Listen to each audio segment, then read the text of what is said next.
আমাদের যে natural physiological process শরীরের সেটা কখনোই বন্ধ করা সম্ভব না। আমাদের চামড়া কেন একটা বয়স পর্যন্ত ভালো থাকে, তারপরে কেন আস্তে আস্তে অটোমেটিক খারাপ হতে থাকে, এর দুটো মেন কারণ থাকে। যত তাড়াতাড়ি নতুন সেল গজায় তত চামড়াটা হেলদি আর উজ্জ্বল দেখায়। কার্বোহাইড্রেট কি করে, আমাদের যে কোলাজেন সেটাকে অনেকটা দুর্বল করে দেয়। এগুলোর প্রত্যেকটার স্কিনে এবং হেয়ারের একটা এফেক্ট আছে, যেমনি শরীরে এফেক্ট আছে তা নয়, মানে হেয়ার স্কিনটা শরীরেরই পার্ট, তো সেগুলোর উপরে ডেফিনেট একটা ইফেক্ট আছে।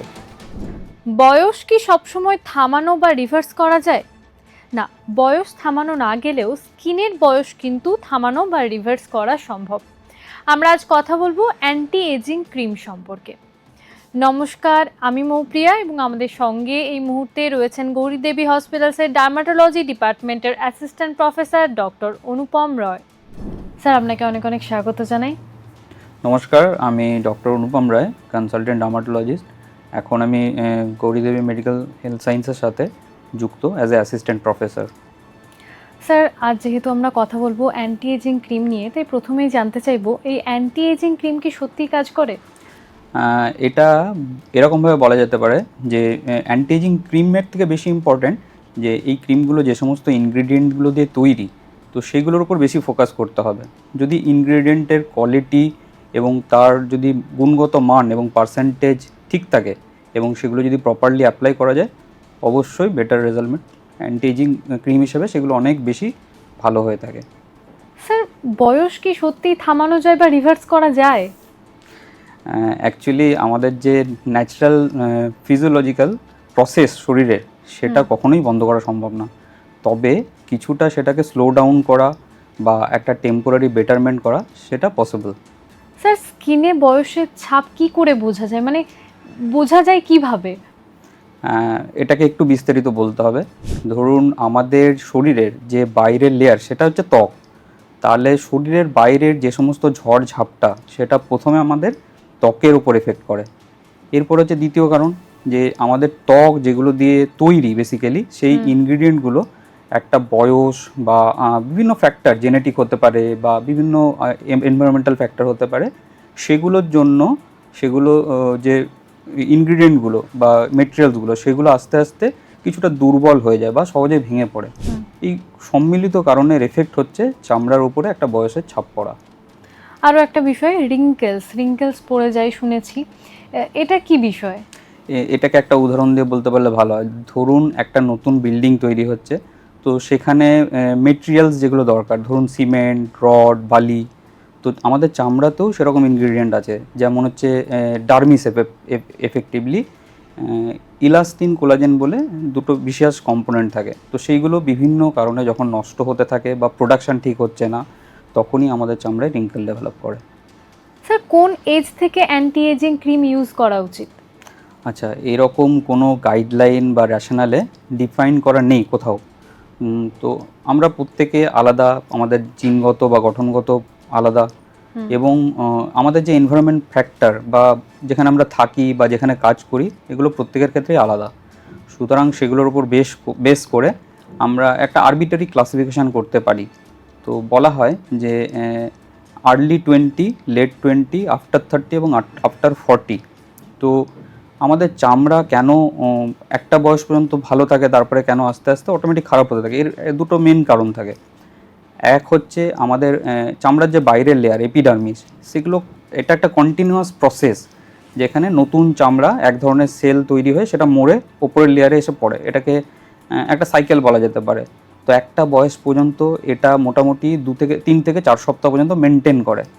After second or third decade থেকে এর যে ডিউরেশন সেটা বাড়তে থাকে, মানে 50 অ্যাবাভ হয়ে গেলে তখন সেটা 3 সপ্তাহ, 4 সপ্তাহ থেকে 5 সপ্তাহ, 6 সপ্তাহ পর্যন্ত এক্সটেন্ড করে যায়। তো যত তাড়াতাড়ি নতুন সেল গজায় তত চামড়াটা হেলদি আর উজ্জ্বল দেখায়। এটা একটা কারণ। সেকেন্ড কারণ হচ্ছে ডার্মিসে, যে আগেই বললাম ইলাস্টিন, কোলাজেন, এইগুলো প্রোডাকশান হওয়া অনেকটা স্লো ডাউন হয়ে থাকে। আর আফটার 25 এর রেট এভরি ইয়ার 1 to 2% কমতে থাকে। তো এই দুটোর উপর বেস করে চামড়া হেলদি থাকবে, এজ কী হবে সেটার উপর ডিপেন্ড করে থাকে। স্যার, আমরা যে প্রতিনিয়ত খাবার খাচ্ছি, হেলদি হোক বা আনহেলদি হোক, কোনো খাবার কি রয়েছে যেটা এজিং স্লো করতে সাহায্য করে?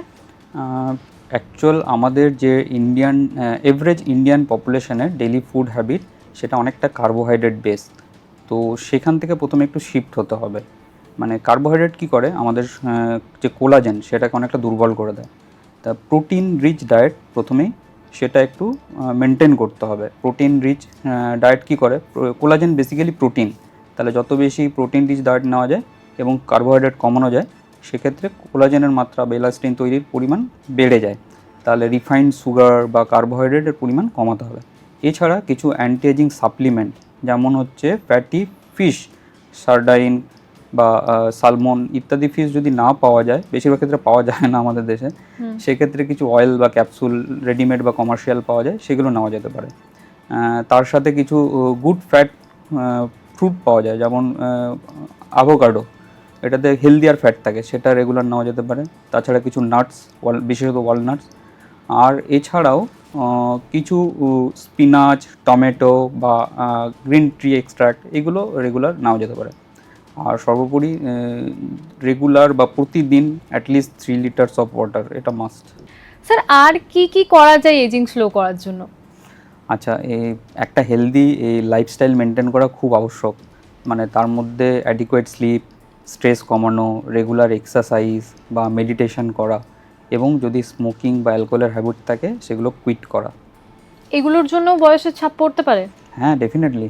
এগুলোর প্রত্যেকটার স্কিনে এবং হেয়ারের একটা এফেক্ট আছে, যেমনি শরীরে এফেক্ট আছে তা নয়, মানে হেয়ার স্কিনটা শরীরেরই পার্ট, তো সেগুলোর উপরে ডেফিনেট একটা ইফেক্ট আছে। স্যার এখন বাজারে অনেক এক্সপেন্সিভ স্কিন কেয়ার রয়েছে, তো এক্সপেন্সিভ স্কিন কেয়ার মানেই কি ভালো? এটা একটা কাইন্ড অফ মিথ বলা যেতে পারে। প্রথমেই যেমনি আমরা ডিসকাশন করলাম যে ইনগ্রিডিয়েন্টে ফোকাস করতে হবে, যে কোয়ালিটি ইনগ্রিডিয়েন্ট হতে হবে, সেটা ঠিক কনসেন্ট্রেশনে থাকতে হবে এবং ঠিক অ্যাপ্লিকেশন করতে হবে। এইগুলো যদি করা যায়, অবশ্যই একটা লেস এক্সপেন্সিভ ক্রিমও আপনাকে অনেক বেটার রেজাল্ট দিতে পারে। স্যার আপনাকে অনেক অনেক ধন্যবাদ। নমস্কার, সকলে ভালো থাকবেন। আপনারা শুনলেন আমাদের বিশেষজ্ঞ অ্যান্টি এজিং ক্রিম সম্পর্কে ঠিক কী জানালেন। এই বিষয়ে যদি আপনাদের আরও কিছু জানার থাকে তাহলে অবশ্যই আমাদের ইউটিউব চ্যানেল রয়েছে, সেখানে কমেন্ট করতে পারেন, অথবা আমাদের গৌরীদেবী হসপিটালসের হেল্পলাইন নাম্বার তো রয়েছে, সেখানেও যোগাযোগ করতে পারেন। সুস্থ থাকুন, সতর্ক থাকুন। ধন্যবাদ।